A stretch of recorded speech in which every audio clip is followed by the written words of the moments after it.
Mais t'as toujours mon maillot, frère. Mais il est à moi maintenant. Ah, vas-y, c'est pas grave. Dis-moi, qu'est-ce que t'as pensé du match du Maroc? Ils sont nuls, de toute façon, ils sont tous nuls. Mais t'es sérieux, frère? T'as regardé le score au moins? Ah oui, vous avez perdu, comme toujours.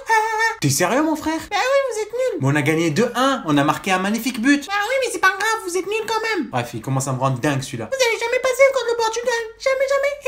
Vas-y, rends-moi mon maillot, là. Quand tu rages. Pourquoi tu le gardes si tu crois qu'on est nul? Parce qu'il est bon. Bon, les gars, pour plus d'intros gênantes, contactez-moi à mon adresse mail abdelwadoud159@gmail.com et proposez-moi vos idées. Ou plutôt en commentaire si c'est plus simple. Les gars, je suis très content de vous tourner cette vidéo et bienvenue à tous et à toutes. Non, franchement, vraiment, ça fait longtemps que j'ai pas pris autant de plaisir à préparer une vidéo, à l'écrire, à parler, à faire tout ce que je fais là. Tu vois, tout ce que je fais, genre faire nettoyer le décor parce que d'habitude c'est le bordel, mais j'ai jamais pris autant de plaisir, mon frère. Bah, pourtant, les gars, on a juste gagné un match amical, hein. Faut pas non plus croire qu'on a gagné le meilleur match de l'année. Plus sérieusement, bienvenue à tous et à toutes dans cette nouvelle analyse. Alors avant tout, je tiens à féliciter Hervé Renard, le staff, les supporters qui se sont déplacés et les joueurs un par un. Mais avant de parler de ce match les gars, je tiens juste à donner quelques chiffres pour tous les rageux qui vont commencer à parler et dire qu'on n'a pas mérité notre victoire. Le match s'est fini 2-1 pour l'équipe nationale marocaine. Voilà, le maillot que vous voyez là-bas qui m'a été volé tout simplement par un nounours géant. Bon, bah on vous disait, j'ai kidnappé Abdel, j'ai fait un coup d'état et maintenant la chaîne est à moi.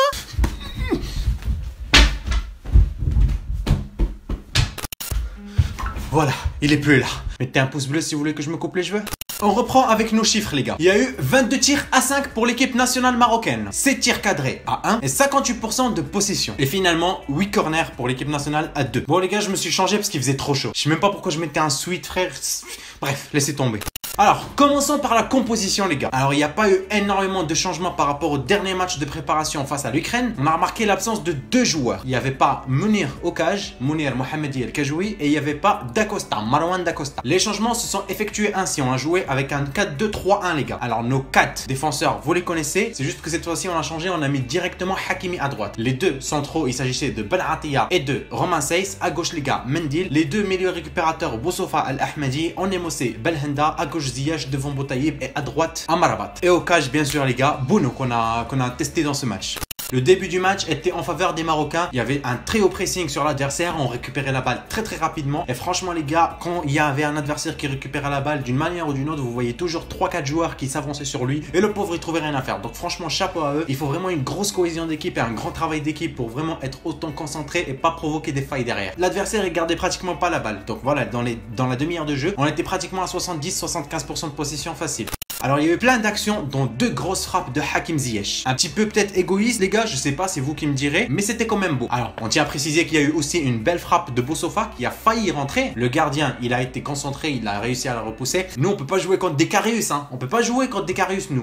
Bref, une domination de A à Z. Alors la Slovaquie à son tour a eu 2 ou 3 actions. Pas vraiment de construction de jeu, pas vraiment de cohésion d'équipe. C'était généralement des contre-attaques ou des pertes de balles ou même des erreurs défensives faites par nos joueurs marocains. Ce sont des erreurs à éviter bien entendu pendant la Coupe du Monde. Mais bon, la première mi-temps se finit sur un 0-0. À l'entrée de la seconde période les gars, Mendil sort. On met Amrabat en défenseur droit à la place de Hakimi. En défenseur gauche on met Hakimi, peut-être pour le tester pour voir qui mériterait le mieux, Hakimi ou Mendil pendant la Coupe du Monde. On perd la balle assez bêtement les gars et donc du coup directement on encaisse un but. Un but qui a fait mal quand même, hein, faut dire la vérité. Là vraiment j'ai cru personnellement au drame et je pense que vous avez été comme moi. Et là les gars vous irez sur Facebook, vous verrez les gars, tout ce que les gens ils ont mis quand on s'est pris un but. Ouais l'équipe nationale c'est de la merde. Ouais on sait pas jouer. Ouais Boutaïb il pue la merde. Ouais il a fait ci. Ouais Hakim Ziyech il s'est pas tiré, il a un pied carré. Et dès qu'on est revenu, ouais on va aller en Russie. Ouais.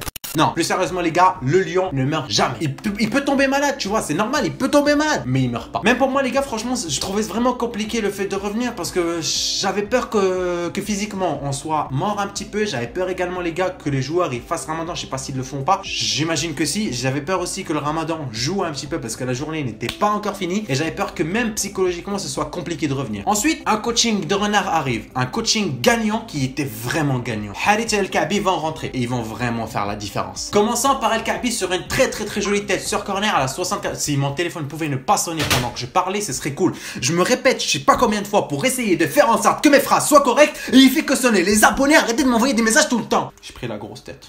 Non les gars, El Kaabi marque une très belle tête sur corner à la 64e minute. Et ensuite les gars, un but majestueux de Belhanda à la 74e minute les gars. Ah, franchement un très beau but, je vous le répète. Là les gars, le ballon arrive, pam, contrôle poitrine. Et là les gars, une petite retournée. Ensuite il se retrouve à terre comme ça frère. Il est posé en train de regarder son but rentrer. Très beau mon frère, bien joué.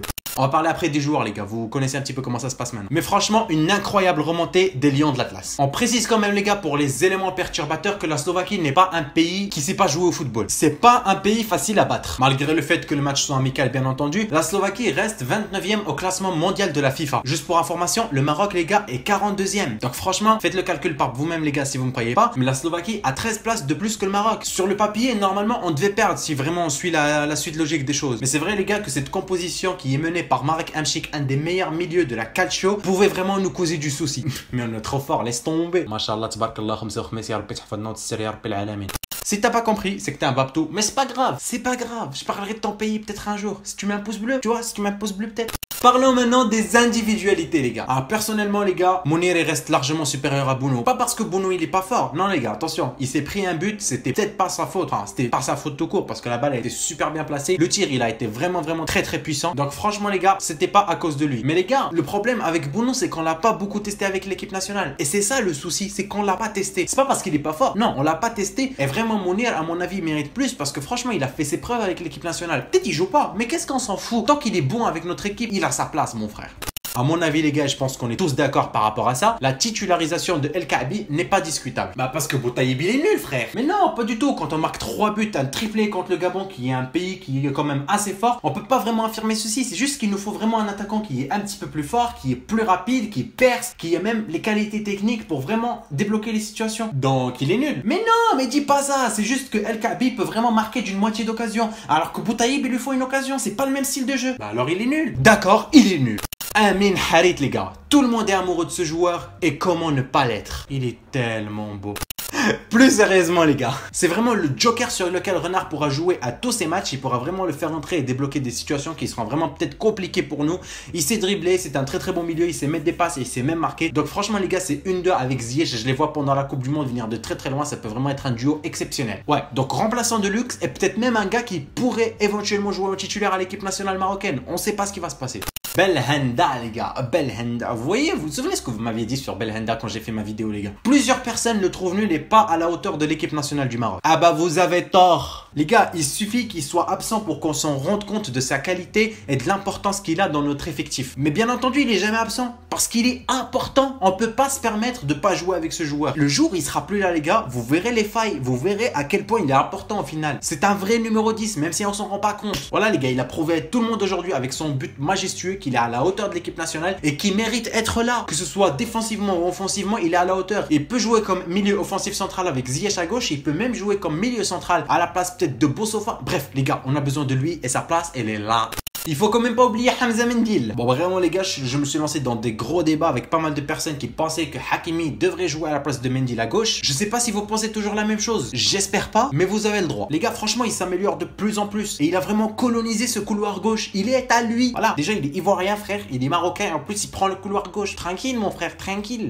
Non, plus sérieusement les gars, avec sa vitesse, avec son physique et sa maîtrise défensive, je pense vraiment qu'il a sa place en tant que titulaire. Sur le côté gauche, je dis bien sur le côté gauche. Pas parce que Hakimi il est nul. Hakimi à droite, il va tout défoncer. Il va tout tuer. Et on l'a vu les gars, on l'a vu dans ce match, il m'a épaté. Franchement, il m'a épaté. Il a été exceptionnel. Franchement, là tu dis, le gars, ça se voit, il vient de gagner une Ligue des Champions, tu vois.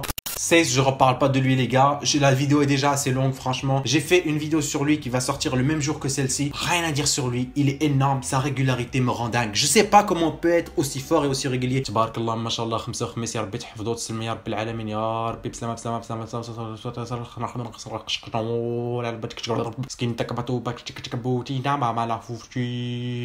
je vous apprendrai ma réplique les gars, c'est pour enlever la haine. Astaghfirullah al-azim. Ben Atia les gars, il est toujours là pour rattraper les erreurs de ses coéquipiers. Et des fois en faire aussi. Mais il est là quand même. D'Acosta les gars, j'étais vraiment très convaincu pour son match. Déjà contre l'Ukraine les gars, il a été super fort. Il a marqué pour moi un retour exceptionnel à l'équipe du Maroc. Aujourd'hui je l'ai trouvé bon même s'il n'a pas beaucoup joué. Il a été quand même à la hauteur. Il a empêché l'adversaire à mettre une passe décisive qui nous aurait mis très mal dans ce match. Mais pas que. Le Marocain, oui, Marocain, pas portugo-marocain, le Marocain. C'est pas parce qu'il a des tatouages qu'il est portugais. Regardez Mitchouli. Il a mis une grosse peufra à la Nainggolan, mon frère. Je pensais ça allait rentrer. Je me suis dit, c'est bon, meilleur but de l'année, mon pote. Oh, on voit pas Gareth Bale devant D'Acosta. Hein.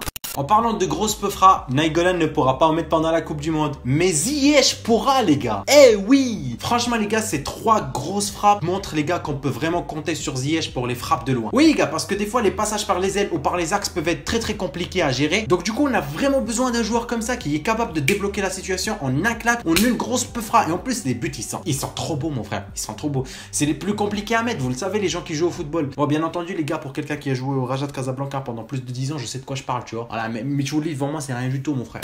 Mais encore les gars, il ne fait pas que ça. Il maîtrise les corners, la réalisation des coups de pied arrêtés, les pénaltys, les centres, les dribbles, les passes. Bref, il est trop magnifique. Je suis amoureux. Boussoufa et El Ahmadi 5-5. Voilà, 5 à chacun. Voilà, on fait comme ça. Non, franchement, Karim, t'abuses, mon frère. T'es trop fort, On a besoin de toi, notre petit souhait-glace. D'ailleurs, les gars, allez regarder la vidéo que j'ai faite sur lui parce qu'elle était exceptionnelle. Elle a pas fait beaucoup de vues. Un petit like, s'il vous plaît. Merci. Les gars, tout ça pour dire que franchement, le Maroc, il est sur le bon chemin. Il reste un match contre l'Estonie, les gars. Et j'espère qu'on sera présent. Bah, de toute façon, on sera présent, mais j'espère vraiment qu'on va faire une belle performance. Je vous ai dit, les gars, de faire confiance à Renard. Je vous l'ai dit. Ah là, il aurait pu gagner 6-0 l'Ukraine, les gars. Mais il voulait pas montrer qu'on était fort. Il voulait faire croire qu'on était nul. Comme ça, bam, on les surprend. Comme une mouche qui te surprend. Bam, te glide. Il aurait pu gagner, mais il l'a pas fait. Il aurait pu surprendre, mais il l'a pas fait. Comme la mouche le fait, il va le faire. Renard est le plus fort. Tu vas vivre un enfer. Qu'est-ce qu'il y a? Non, en vrai, juste, il faut que le Maroc gagne, frère, pour que tu vois la créativité. Non, mais franchement, les gars, maintenant, vous l'avez énervé et il vous a montré qu'on était capable de gagner. Donc, franchement, soyez pas étonnés si contre le Portugal, l'Iran, l'Espagne, on perd 4-0. Ça sera normal, les gars. Tu connais, frérot, la suite. Comme ça, la prochaine Coupe du Monde, une mouche. Bon, les gars, j'espère que cette vidéo vous aura plu. Voilà, je me suis pris un énorme plaisir à vous la tourner et à vous la faire. Je suis content quand le Maroc gagne. Donc, franchement, m'enlevez pas ça. Donc, franchement, n'hésitez pas à mettre des pouces bleus, à me dire si la vidéo vous a plu ou pas, si mon analyse a été cohérente ou pas. Je sais que ça a été un petit peu humoristique, mais croyez-moi, c'était autant sérieux qu'humoristique. Donc, voilà, les gars, on se retrouve dès demain pour une prochaine vidéo. C'était Space 59. Prenez bien soin de vous et ciao.